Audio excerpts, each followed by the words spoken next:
The storm came without warning. One moment, the sky was heavy with dark clouds. The next, rain poured down like the heavens had opened.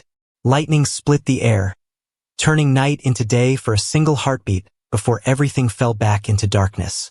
David sat inside his small farmhouse, listening to the rain hammering against the roof. The sound was loud, almost angry. He had seen storms before, but this one felt different. It felt like the kind of night when strange things could happen. He stirred the thin soup cooking on the stove. The smell was weak, just a little broth and vegetables, but it was all he had left. Times were hard. Crops had failed last season, and he had barely made enough money to pay for seed this year. Yet David was used to a simple life. He asked for nothing from the world except peace. But tonight, peace was the last thing coming his way. A faint sound broke through the roar of the rain. At first, he thought it was the wind pulling at the shutters. But then it came again. Knock! David stopped stirring the soup. Knock, knock. Someone was outside. He frowned. Nobody came to visit him this late, not with the storm raging. He grabbed his old flashlight, its beam flickering weakly, and went to the door. When he opened it, the cold wind shoved its way in, carrying water and mud with it. David lifted the flashlight, and the beam cut through the rain. That's when he saw them. Two small figures stood at the edge of the porch. They were drenched from head to toe, clothes clinging to their thin bodies. For a moment, David thought they were just lost kids from the colony. But then the light fell on their faces, and he froze. Their skin wasn't human. It had a faint blue glow, soft but clear even through the rain.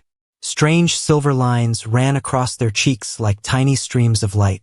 Their eyes were large, reflecting the flashlight like the eyes of frightened animals. Alien children.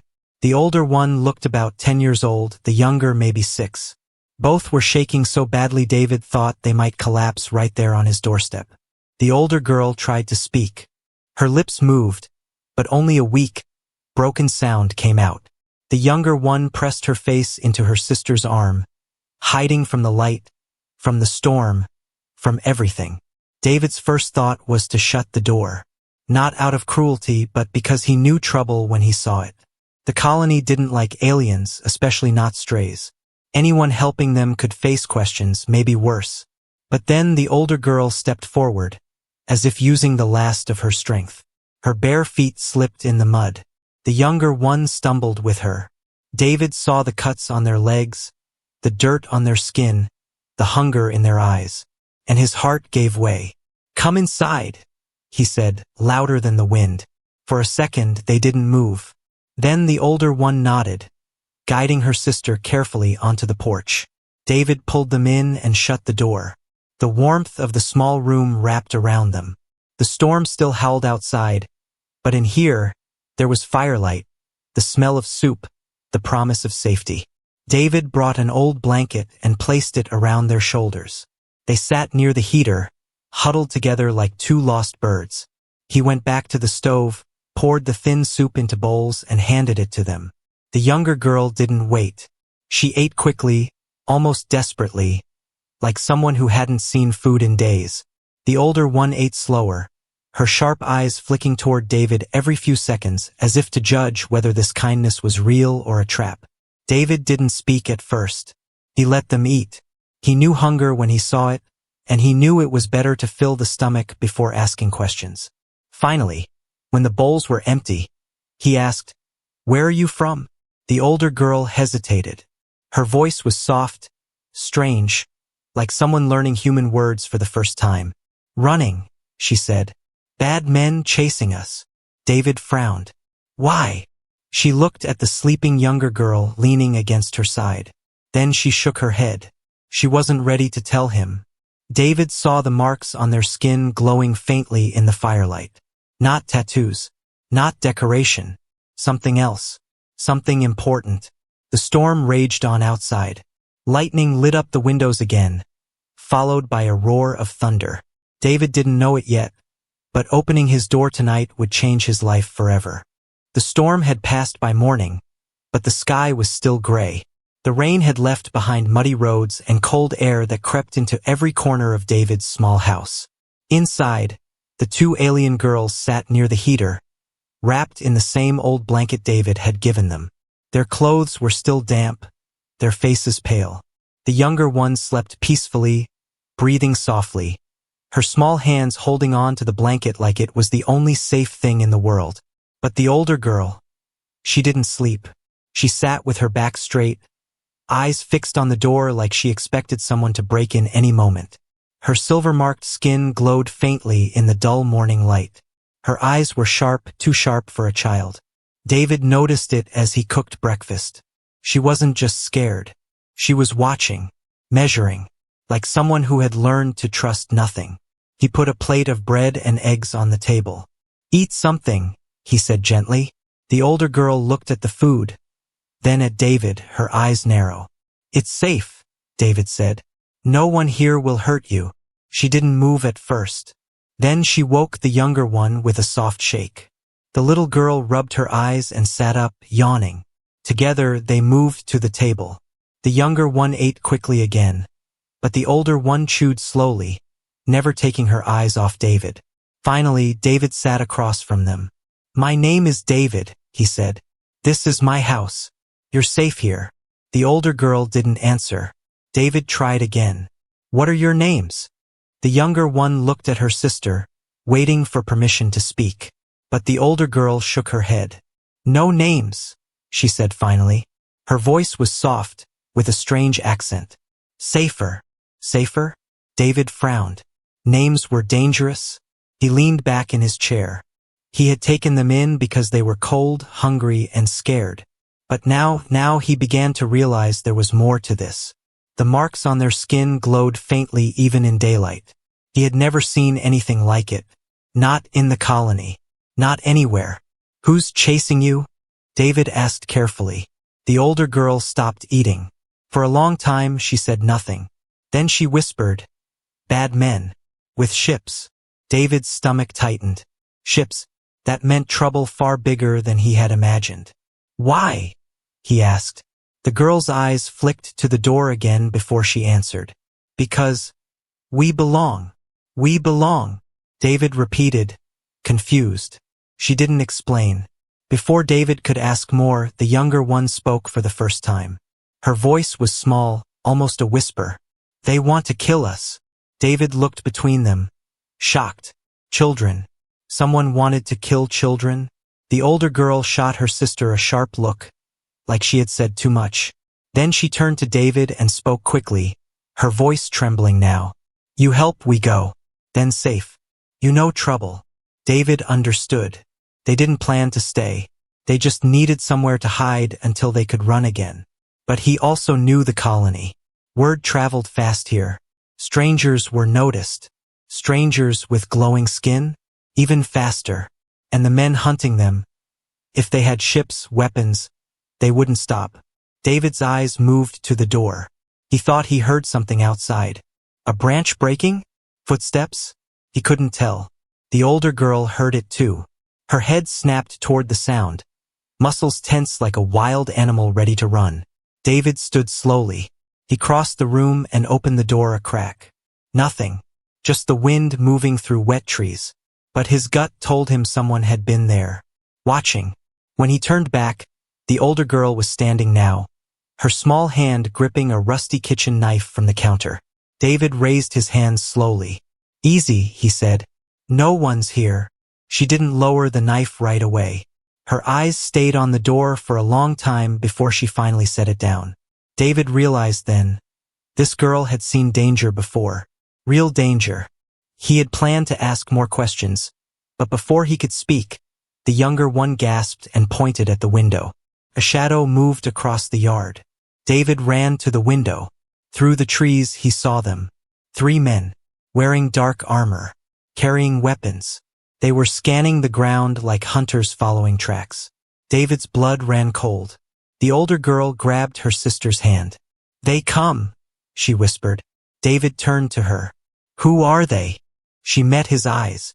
For the first time he saw real fear there. "They kill family," she said. "Kill all."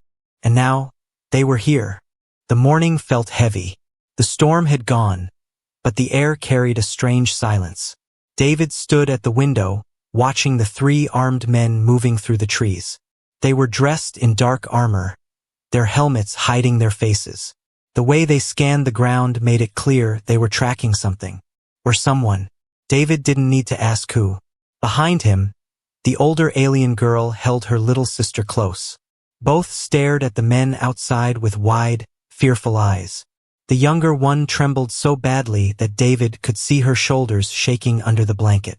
The older girl whispered something in her own language, soft, quick, like a promise meant only for her sister's ears.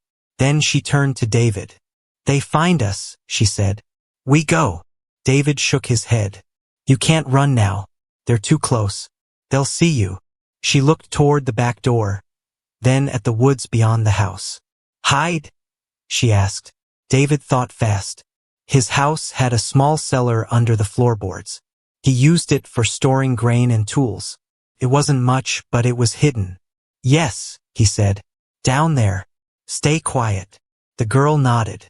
She lifted her sister into her arms, the child still clutching the blanket tightly, and followed David to the small trapdoor near the kitchen. David pulled it open. A cold, earthy smell rose from the darkness below. "Go in," he whispered. The girl climbed down the narrow ladder with her sister. Before disappearing into the shadows, she looked back at David. Her eyes were sharp, almost adult, like she was weighing whether to trust him. Finally, she nodded once. Then she vanished into the cellar. David closed the trapdoor and dragged an old rug over it. He had just finished when a loud knock hit the front door. Bang, bang, bang. The sound made his heart jump. He wiped his hands on his pants, trying to stay calm, and opened the door. 3 men stood outside. Up close, their armor looked even rougher, scratched and dented from battles. Their leader stepped forward. His helmet's visor reflected David's face like a mirror. "Morning," the man said. His voice was deep, metallic through the helmet. "We're looking for 2 runaways. Alien girls. You seen them?" David forced his face to stay neutral. "Runaways? Out here? No. Haven't seen anyone." The man tilted his head, as if studying him. "We tracked them this way. Footprints. Small ones." David shrugged. "Plenty of kids around. Maybe colony families." The man stepped closer. "These aren't colony kids." His tone made David's skin crawl. The other 2 men moved around the yard, scanning the ground, peering through the windows like they already owned the place. One kicked over a bucket near the porch, just to see what was under it. David's jaw tightened. The leader looked at him again. "If you see them, call this number." He handed David a small metal card with a blinking red light. David didn't take it. "What did they do?" he asked. The man's helmet turned toward him slowly. "Not your concern." David kept his face blank, but inside, anger stirred. Not his concern. 2 starving kids running for their lives, and these men wanted to drag them back? He didn't know the full story, but he knew cruelty when he saw it. The men searched a while longer, circling the house. David's heart pounded with every step they took near the trapdoor. One of them even paused on the rug, boots scraping over the wooden floor above the cellar. Below, in the darkness, the 2 girls stayed silent as stones. Finally, the leader signaled to his men. "Move, they're close. We'll find them." The men left as quickly as they came, disappearing into the trees like shadows. David waited until the sound of their boots faded completely. Then he opened the trapdoor. The older girl climbed out first, still holding the knife she had taken earlier from his kitchen. The younger one followed, eyes wide and scared. "They gone?" the older girl asked. "For now," David said. She looked at him hard, like she was trying to read his thoughts. Maybe she wondered why he hadn't given them up. David didn't know the answer himself. He only knew one thing. Those men weren't hunting criminals. They were hunting children, and that made David's choice simple. "They'll be back," he said. "You need a real place to hide." The older girl nodded slowly. "Safe place." David looked out at the dark line of the forest where the men had vanished. "I'll find one," he said, but he had no idea where. The sun was climbing slowly over the hills, but the air around David's house still felt heavy. The 3 armed men had gone, yet their presence stayed like a shadow that refused to leave. Inside the small farmhouse, the 2 alien girls sat close together on the floor. The older one kept her little sister in her arms, as if she might be taken any second. Her sharp eyes followed every sound outside. The caw of a crow, the wind against the walls, even the creak of the floorboards when David moved. David poured water into 2 tin cups and set them on the table. "Drink," he said softly. The younger girl reached out quickly, her small hands trembling. The older one hesitated, watching him for a long moment before she took the cup. She drank slowly, never lowering her guard. David leaned against the counter, arms crossed. "They'll be back," he said quietly. "Those men, they don't give up easy." The older girl said nothing. David sighed. "You need to tell me the truth. Why are they after you?" The younger girl looked at her sister again, waiting for her to speak first. Finally, the older one put the cup down and said in a low, serious voice, "Because we are not ordinary." David frowned. "What do you mean?" The girl touched the silver lines on her arms. They glowed faintly even in the morning light. "These marks mean royal blood," she said. "Our family, rulers of Homeworld." David's eyes widened. "Royal?" She nodded. "Bad men kill king, queen, all family. We run. We only left." David felt his stomach twist. He had expected trouble, but this was more than he imagined. These weren't just runaway children. They were the last of a royal line, hunted because they carried the blood of a throne someone else had stolen. "And if they find you?" he asked. "They kill," the girl said simply. "No witnesses. No future queens." The younger one's eyes filled with tears. She buried her face in her sister's shoulder. The older girl held her close, whispering something in their own language, a promise that everything would be okay, though her own eyes looked far from certain. David stood there, silent. He wasn't a soldier. He wasn't a fighter. He was just a farmer with a leaking roof and failing crops. Getting involved in something like this could ruin him. Yet when he looked at the 2 girls, so small and fragile, something in his chest hardened. He couldn't hand them over. Not to killers. Not to men with cold voices and weapons who hunted children like animals. David moved to the window. The forest beyond his fields stretched for miles. Somewhere out there, the men were searching. He could almost feel them, moving closer again with every passing minute. He turned back to the girls. "Do you have anywhere to go?" The older one shook her head. "Family? Friends?" "No one," she said softly. "All dead." David rubbed his face with both hands. He had no plan, no allies. The colony wouldn't help. They feared trouble, and this was trouble bigger than anything they wanted to touch. But there was one man, an old friend, a trader named Holt who ran supplies between colonies and sometimes bent the rules. If anyone could hide the girls, maybe even get them off this planet, it was him. David looked at the older girl. "I know someone who might help, but it's dangerous. We'd have to get you to the river docks by nightfall." The girl studied him carefully. "Why help us?" David paused. Why indeed? He had nothing to gain. These girls weren't his family. Their war wasn't his war. But he thought of the fear in their eyes. The way the younger one clung to her sister. The way those men had searched his house like wolves circling a lamb. Because it was right. That was the only reason he needed. "Because you deserve to live," he said finally. For the first time, the older girl's hard eyes softened. Just a little. But then movement outside caught David's attention. 3 figures again. Coming out of the trees. Back already. David's heart slammed against his ribs. "They found us," he whispered. The older girl grabbed her sister's hand. "We run." David shook his head. "No time. We have to fight or hide better than before." The men were closer now. Their leader raised his weapon, scanning the house. David's choice was made. He wasn't giving them up. Not now. Not ever. "Down to the cellar," he told the girls. "Quiet. Stay there until I call." The older one hesitated, gripping the knife she had kept since yesterday. But then she pulled her sister toward the trapdoor. David grabbed his old hunting rifle from the wall. It wasn't much against armored soldiers, but it was all he had. As the girls disappeared below the floor, David loaded the rifle with shaking hands. The men were coming, and this time, they wouldn't leave so easily. The men came back faster than David expected. 3 dark figures moved out of the forest, their weapons glinting in the fading sunlight. Their leader raised his arm, signaling the others to spread out. Like wolves closing in on prey, they moved toward the farmhouse with silent steps. Inside, David stood by the window, gripping his old hunting rifle.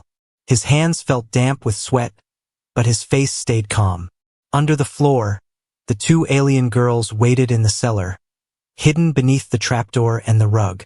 David's eyes followed the men outside. They were confident now. They knew their targets were close.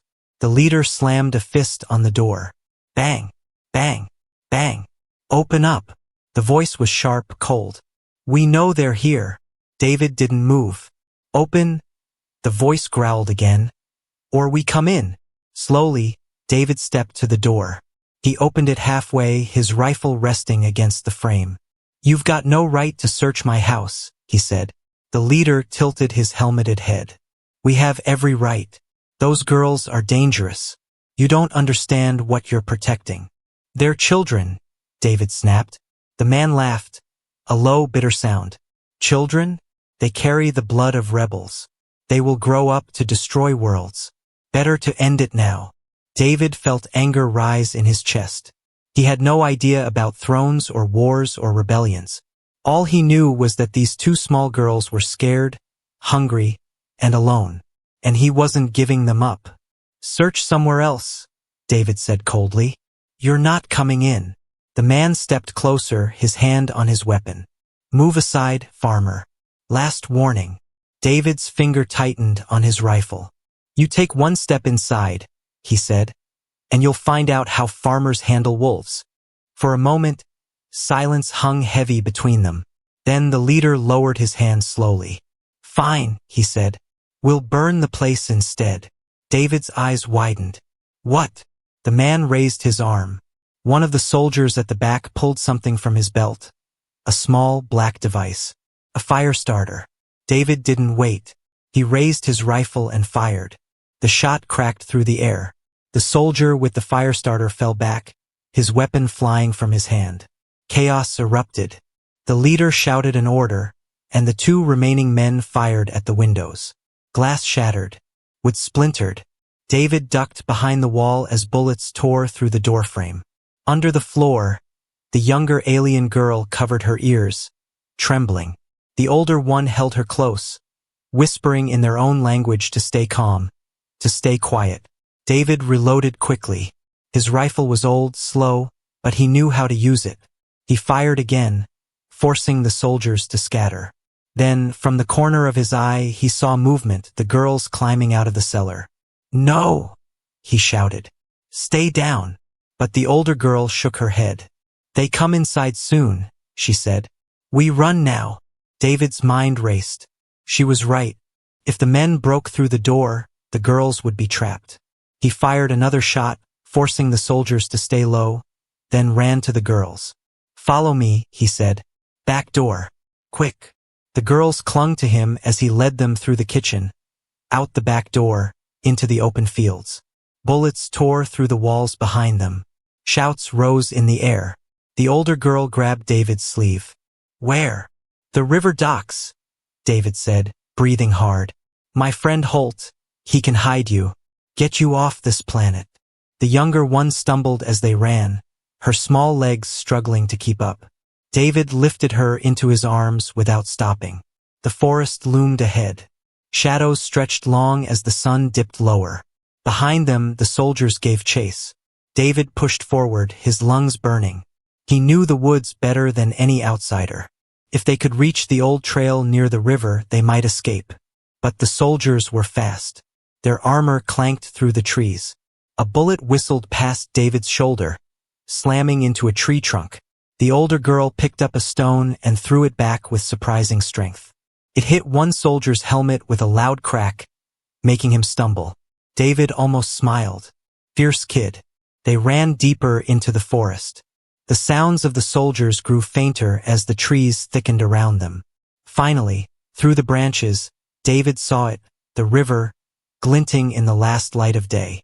And near the bank, an old trading boat, smoke rising from its stack. Holt, the trader, stood on the deck, his long coat flapping in the wind. When he saw David, his eyes widened. "You bring trouble, friend?" Holt shouted. "Need passage," David called back. "Now!" Behind them, the soldiers burst from the trees. Holt didn't ask questions. He lowered the gangplank. "Get in." David pushed the girls up first, then scrambled aboard. Holt slammed the lever, and the boat roared to life, churning water behind it. The soldiers reached the shore too late. One raised his weapon, but Holt fired a warning shot from the deck cannon, forcing them back. As the boat pulled away, David collapsed on the deck, chest heaving. The older girl sat beside him, her little sister in her arms. They were safe, for now. The trading boat moved slowly down the dark river, its engine humming softly. Behind them, the forest and the soldiers grew smaller until they disappeared into the distance. David leaned against the rail, breathing hard. His hands still shook from the fight. He had never fired at anyone before today. Never thought he would have to.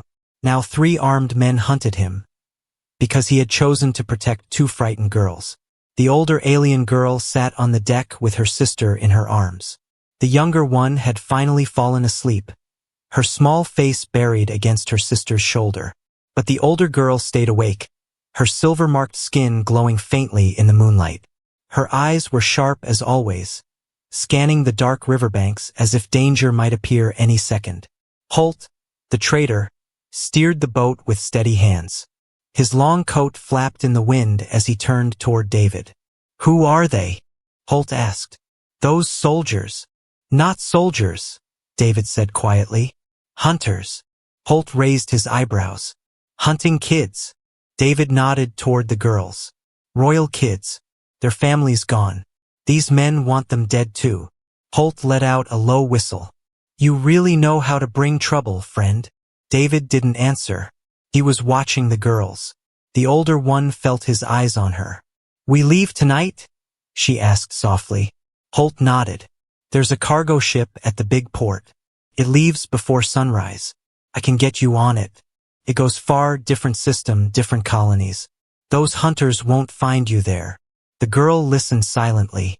Her hand brushed the younger one's hair, gentle, protective. David leaned closer. "You'll be safe." The older girl looked at him, eyes dark but steady. "Safe," she said. "Promise." David nodded slowly. That was all he wanted. But deep inside, something heavy began to grow, because he knew what this meant. When the ship left, the girls would go with it, and he would stay behind. He told himself it was right. They needed a future. He couldn't give them that. Not here, not with soldiers hunting them. Still, the thought twisted something inside him. For 2 days now, they had been in his home, eating his food, sleeping under his roof, filling the silence with whispers in a language he didn't know. He had started to feel responsible. Maybe more than responsible. Attached.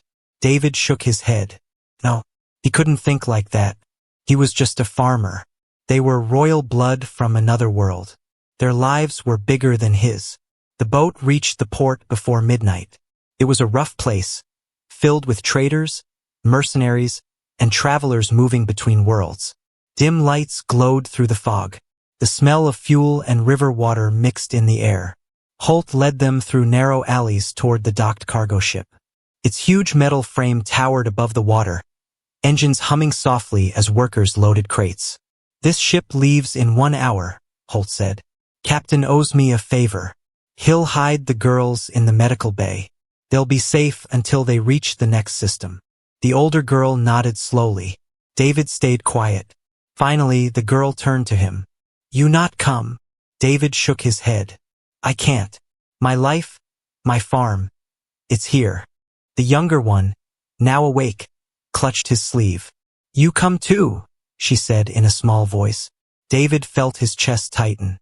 "I can't, little one," he said softly. "But you'll be safe. You'll have a new life. That's what matters."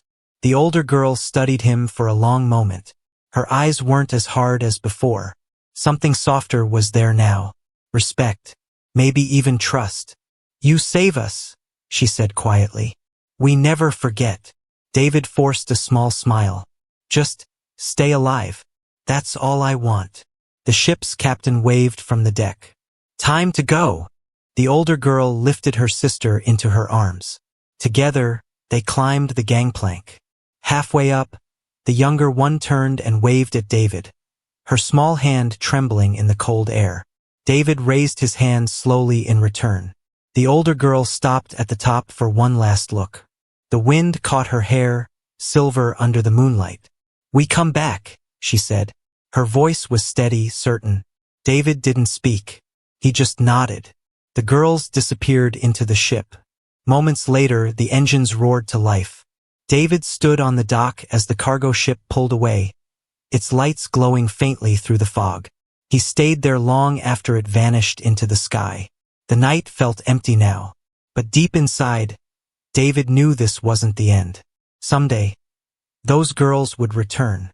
10 years passed. The small farmhouse on the edge of the colony had grown older, just like David. The roof still leaked during storms, the wooden fence leaned more than it stood, and the fields barely gave enough crops to sell in the market. But David didn't mind. Life had become quiet again, simple and predictable. He never heard from the girls after that night. Not a letter, not a message, nothing. At first, he told himself it was better this way. They had escaped. They had found safety, maybe even happiness. That was enough. But sometimes, on cold nights when the wind howled through the trees, David would find himself staring at the sky, wondering where they were, and wondering if they remembered him at all. It was late afternoon when it happened. David was fixing the broken fence when the ground began to tremble. At first, he thought it was thunder.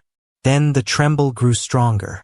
The air filled with a low hum, deep and powerful, like the growl of some giant beast. David looked up and froze. Out of the clouds, a massive ship descended. No, not a ship. Palace with engines. It was bigger than any vessel he had ever seen. Sleek metal towers rose from its surface like spires. Lights glowed along its edges, brighter than the sun. Symbols in silver and gold ran across its hull, symbols David recognized from long ago. The same marks that had glowed on the girl's skin. The ship landed in the field beyond his house, its engines shaking the ground. Crops flattened under its wind. Birds scattered into the sky. David stood rooted to the spot, heart hammering. The entire colony would see this. Ships like this didn't come to backwater planets like theirs. The engines powered down. For a moment, there was only silence. Then a platform lowered from the side of the ship, hissing with steam. Figures stepped out. At first, David thought they were soldiers. Tall, armored guards in silver and black marched down the ramp, their weapons gleaming in the fading sunlight. But then he saw her. The girl. No, not a girl anymore. A woman. The older sister he had once found starving on his doorstep now wore armor marked with royal crests. A long cape flowed behind her in the wind. A crown of silver rested on her head, glowing faintly like moonlight. She walked with the grace of someone who commanded armies. Beside her came the younger sister, now taller, dressed in robes of deep blue and silver. She carried a staff crowned with a crystal that pulsed softly with light. Both were older, stronger, different, but when they saw David, their faces broke into smiles he remembered. David couldn't move. The older sister stopped a few steps away. For a moment, she just looked at him, eyes shining like she was seeing a piece of her childhood come back to life. "You kept your promise," David said softly. His voice almost broke. She nodded. "And we kept ours." The younger one stepped forward, holding something in her hands. A small silver box. She opened it carefully, revealing a medallion shaped like the royal crest that once marked their arms. "You saved us," she said, her voice soft but clear. "Now we give you this, a symbol of our house." Wherever you go, our name will protect you. David took the medallion slowly, felt heavy not just in weight but in meaning. I didn't save you for gifts, he said quietly. We know, the older one replied. Her smile was small but warm. That is why you deserve more than this. She turned slightly. The guards behind her shifted. And then David saw it. Another ship descending from the sky. Smaller, sleeker, painted in the same royal colors. This is yours, the older sister said. A gift. To thank you. To honor you. David stared. A ship. His own ship. He shook his head, overwhelmed. I'm just a farmer. The younger one smiled gently. Not anymore. You are the man who saved queens. For a long moment, David didn't speak. He thought about that stormy night 10 years ago. About the frightened children at his door. About the soldiers who had hunted them. About the promise they had made before leaving. And now here they were. Alive. Strong. Rulers of worlds. Because he had opened his door. As the sun set behind the hills, the sisters stayed with him a while, talking, laughing softly about the past. When they finally left, their ships rising into the sky like silver stars, the medallion still lay heavy in David's hand. He watched until the last light vanished into the clouds. Then he looked at his fields, his small house, his quiet life, and for the first time in years he wondered if maybe, just maybe, his story wasn't over yet.